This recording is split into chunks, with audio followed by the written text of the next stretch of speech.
My name is Heather Carey, and today I am going to review a draft or a fictitious IUP. We're going to call the learner student Carey. Um, this is not a real student. Some of the information is real, but most of it is not. So the first component of an IEP is going to be you want to review this statement. It says the Individualized Education or IEP describes the learner's special education program, including services and supports based on the unique needs as a result of the learner's disability. This IEP includes the IEP team's consideration of the learner's strengths, needs, interests, including involvement and progress in the Iowa Early Learning Standards, Iowa Core Standards, or Iowa Core Essential Elements. Remember, students' IEPs are they are written off of their individualized education plan. So they are written off of their strengths, interest, or we go SPIN, strengths, preference, interests, and needs. So we want to make sure we are delivering them a free and appropriate public education based on those things. All of this information in the top section comes from that family information tab. So we want to make sure it's up to date because it pulls it straight from there. And some of it comes from the student information system. So at the meeting, you want to make sure that you ask family members if it is correct. Here are the IEP team members that will populate from the members that you put into the information. It's not their approval or acceptance of the IEP, but the members that are there. So then the procedural safeguards. This is where whoever reviews it and then the date. Then you can offer them. Well, you need to offer it every year, and whether they accept it or not. And you can mark whether they accept it via, whether you review them via phone, in person, electronically. There's a variety of ways in which you review those. Okay. So at least annually, the IEP team for an eligible learner develops an IEP. When the IEP team meets, they review the available assessment information, review the student's progress, and then design an educational program to address the learner's educational needs. The process of developing, reviewing, and revising an IEP includes 5 phases.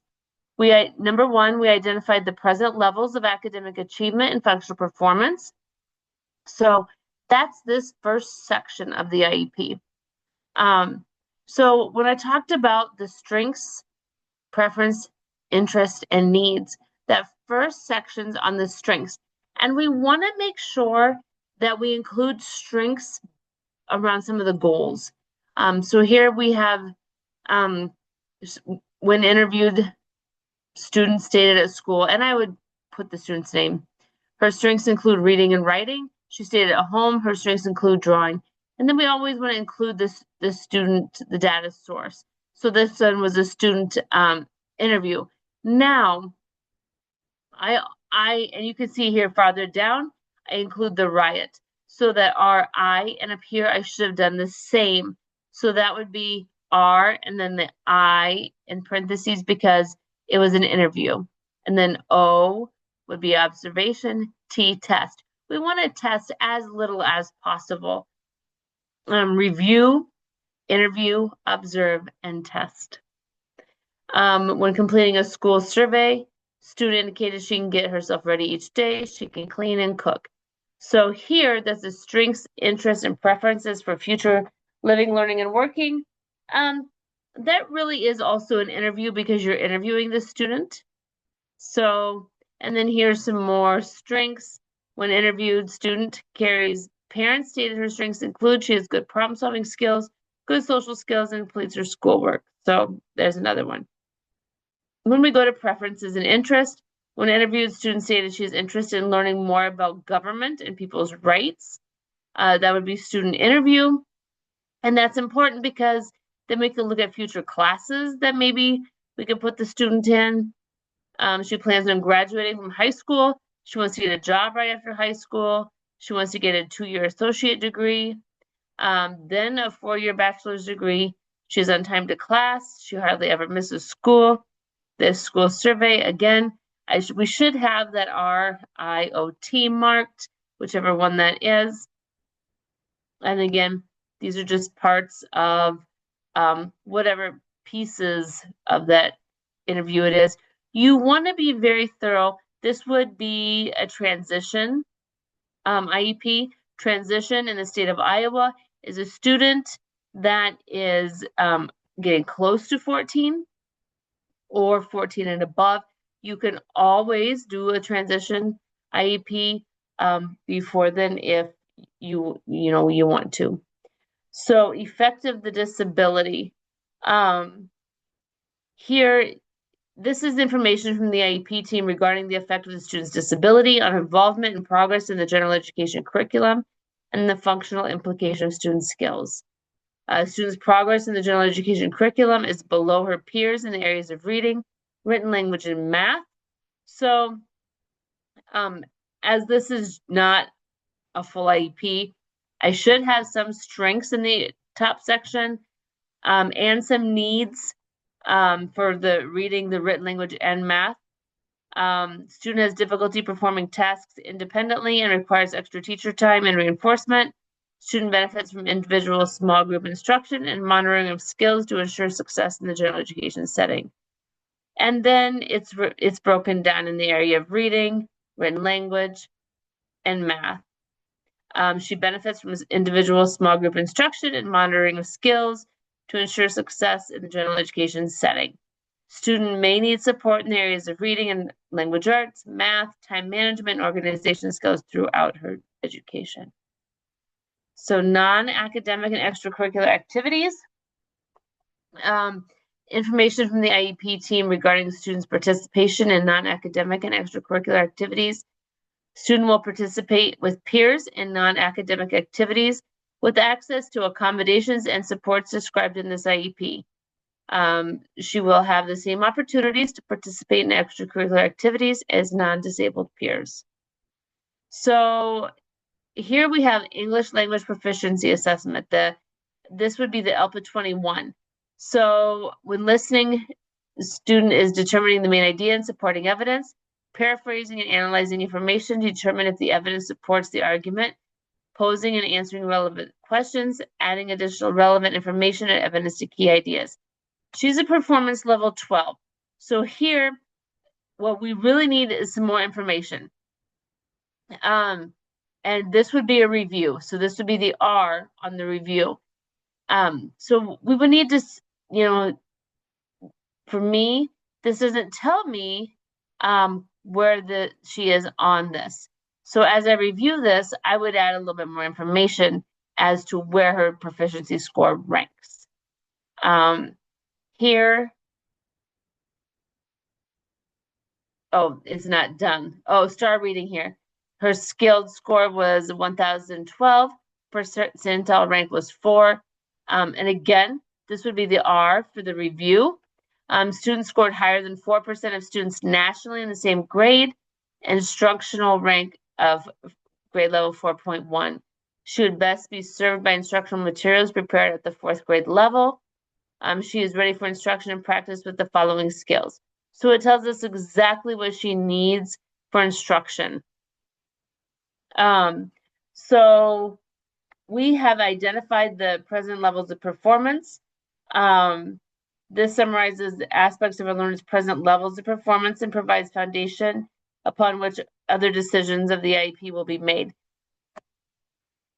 We don't have for written language and math, as this is just a draft.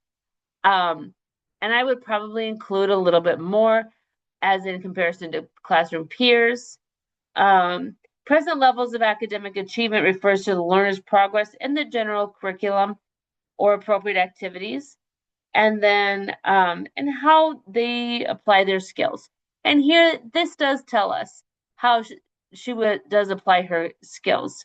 It's developed collaboratively to ensure the involvement of the family, the learner, and the educators in the development of the IEP. The IEP team uses the data to identify and prioritize the specific needs of the learner, establish goals, services, activities, and supports. The PLAF explains the needs of the learner and states how the learner's disability affects their involvement and progress in the general curriculum, which we stated that earlier. So then other information, the parent states student takes medication to treat depression and anxiety. The team discussed the possibility of voc rehab for next year. I always mark that down, just so we have a running record of information. When interviewed, Heather, student Carrie's mom, stated she would like to see student Carrie go on to college after high school. She is concerned that this isn't what she wants. She stated she will support her in whatever she decides. So then we have the goals. Goals are the IEP team needs to establish measurable annual goals to meet the learner's individual needs, which result from the learner's disability and enable the learner to be involved in progress in the general curriculum. Annual goals should outline what a learner can reasonably be expected to accomplish within a 12-month period with the provision of special education services and supports. They need to be meaningful, measurable, monitorable, and useful in instructional decision-making.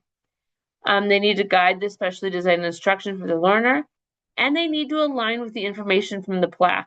So you have to have the information in the PLAF. The PLAF is like the car. It drives the goals.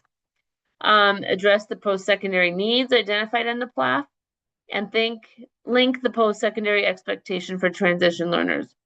A goal may link to more than one post-secondary expectation for living.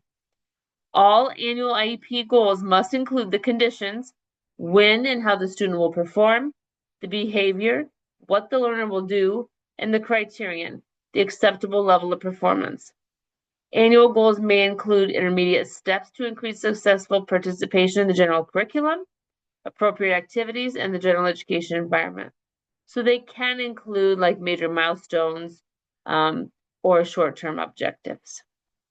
So here we have the student's current level of performance from STAR reading, which we had up in the PLAF, and then their percentile rank. So here we have in 36 school weeks following instruction, student will be able to increase her reading skills.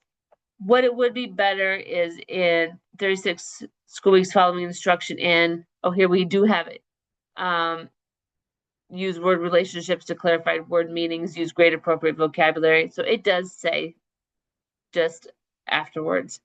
By obtaining a scaled score of 1,070 or 1.6 points every week when school is in session on reading skills. So it has the baseline, then it has the target goal.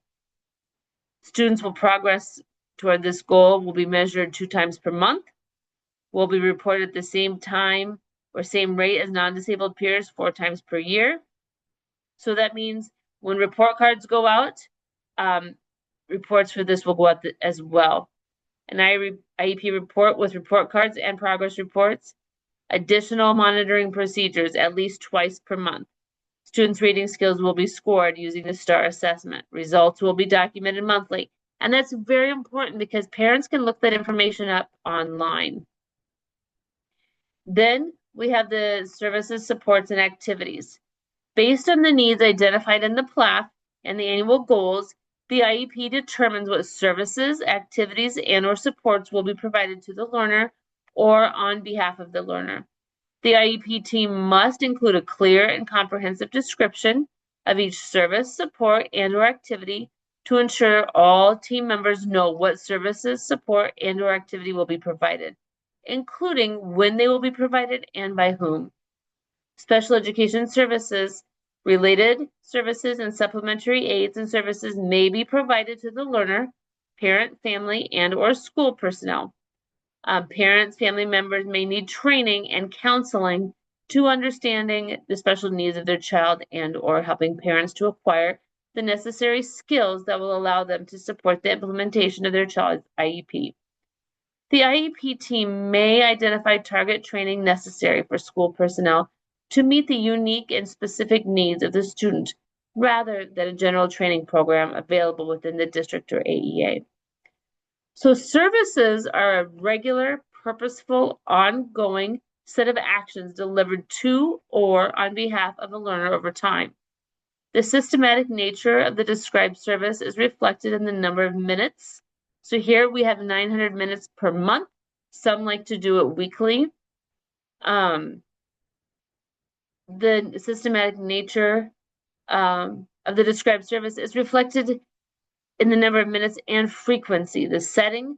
So here we have it in the general education and special education classroom, where they're provided and by the person responsible. So here we have the consultant. And typically you would never have a consultant listed. It'd be like the general education teacher, the special education teacher. For each service, the IEP team will need to look at the start date, the service provider, the number of minutes of service per day, week, or month, indicate if the learner will be removed from the general education with non-disabled peers to receive any services. If there is direct removal, specify the amount of removal per day, week, or month.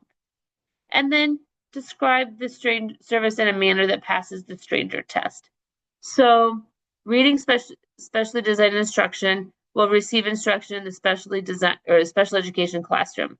She will receive specially designed instruction in the area of reading to provide additional teaching and practice of concepts being taught in the general education and special education classroom. So this would probably be done by the special education teacher. Specially designed instruction for reading will be based on STAR data, and then it tells what they're going to do. Okay, they're going to use word relationships to clarify word meanings, grade appropriate vocabulary. So it just talks about that. Activities and supports are events, tasks, or things provided to or on behalf of an eligible individual in order for the individual to take advantage of or respond to educational programs and opportunities. Activities and supports are less regular or systematic than services. And in describing these in the IEP, teams do not require an ongoing designation of minutes in settings or monitoring of progress towards goal attainment. So we have to specify the time and frequency of the activity or support, both time or the condition under which the activity or support will occur. So some may be like if tests are timed, you can put all time test.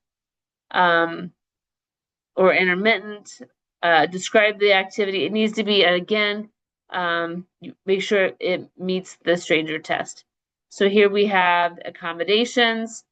And I usually like to put them reading accommodations. I'd like to split them out. Math accommodations. So frequency, daily. Again, I would have provider would be the general education, special education teacher. Not typically a consultant. Extended school year, no, ESY. And if that is ever yes, that is a team decision. And then you have to determine why. Because extended school year, they can be provided to eligible individuals beyond the normal school year with the IEP at no cost to parents, if it's necessary in order for a learner to receive FAPE, free and appropriate public education. It has to be provided in the least restrictive environment to meet the individual's needs. It has to match the purpose so that they don't regress on their IEP goals. ESY does not necessarily have to be a program that duplicates the program that they're originally receiving. However, monitoring and supervision of ESY, even if directly delivered by community resources, are still the responsibility of qualified special education personnel. Eligibility for ESY may not be limited to particular categories of disability or unilaterally limited to particular types, amounts, or duration of services. So when we determine ESY, it's at each annual review and or reevaluation IEP meeting. The IEP team must determine and document eligibility using multiple data sources. The IEP team may address a learner's eligibility for ESY with an amendment, so you can amend the IEP prior to, school getting out. To determine the need for ESY, the IEP team needs to address these 4 questions. Are there goal areas of concern that need to be acquired or maintained without interruption for the learner to meaningfully benefit from FAPE? Has there been or is there potential for significant regression during periods of interruption? That would require significant recoupment. So that's when you look, over the past couple of years. Are there rare and unusual circumstances that are a factor? Are there other factors to be considered in determining the learner's need for ESY?